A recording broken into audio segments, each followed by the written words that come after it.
ਜਿਹੜਾ ਬੰਦਾ ਬਗੈਰ ਉਜ਼ਰ ਤੋਂ ਰੋਜ਼ਾ ਛੱਡੇਗਾ ਉਹਦਾ ਗੁਨਾਹ ਕੀ ਹੈ। ਬਿਲਾ ਵਜ੍ਹਾ ਜਿਹੜੇ ਬੰਦੇ ਰੋਜ਼ਾ ਛੱਡ ਦਿੰਦੇ ਨੇ ਜੀ, ਸਾਡੇ ਕੋਲ ਰੋਜ਼ਾ ਨਹੀਂ ਰੱਖਿਆ ਜਾਂਦਾ ਜੀ, ਇਹਦੀ ਸਜ਼ਾ ਸੁਣ ਲਵੋ। ਕਰੀਮ ਨਬੀ सल्लल्लाहु अलैहि वसल्लम ने फरमाया, ਜਿਹੜਾ ਬੰਦਾ बगैर शरी उज़र तो बिला वजह रमज़ान का एक रोज़ा छड़ेगा, हजूर सल्लल्लाहु अलैहि वसल्लम ने फरमाया वो गुनाह कबीरा दा मुरतकिब होएगा। वो इस तरह है कि जिमें उन्हें कबीरा गुनाह किया, वड्डा गुनाह किया है।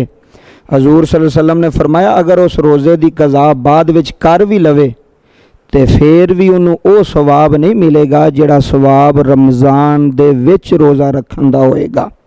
ऐ सुन लवो कि रमज़ान मुबारक दा रोज़ा जिहड़ा उन्हें छड्डिया, अगर बाद विच ईद तो बाद उन्हें कज़ा कर लई रख लिया फिर भी उन्होंने वो सवाब नहीं होएगा जिहड़ा उन्हें बगैर शरी उज़र तो रोज़ा छड्ड दिता। बंदे भी रोज़ा छड्ड दिंदे ने जी, गर्मी बड़ी है जी, इस तरह जी असी बीमार हो गए हैं जी, असी इंज कर लिया, इस वास्ते असी बाद विच रख लवांगे। वो मुसलमान भाईओ, रमज़ान दा रोज़े दी बड़ी बरकत है, इस महीने दी बड़ी बरकत है। रमज़ान दा रोज़ा कदी भी ना छड्डो। वो खुश नसीब बंदा होएगा जिहड़ा रोज़े दी हालत विच मर जाए, रोज़े दी हालत विच अल्लाह नाल मुलाकात करेगा। इस तो वड्डी केड़ी नेमत है जी, इस तो वड्डा केड़ा करम है, केड़ा फजल है।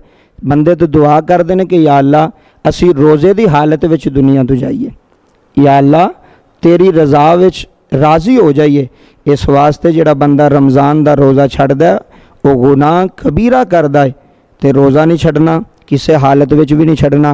नीयत करनी है कि या अल्लाह सानू 3 रोज़ियां दी तौफीक अता फरमा।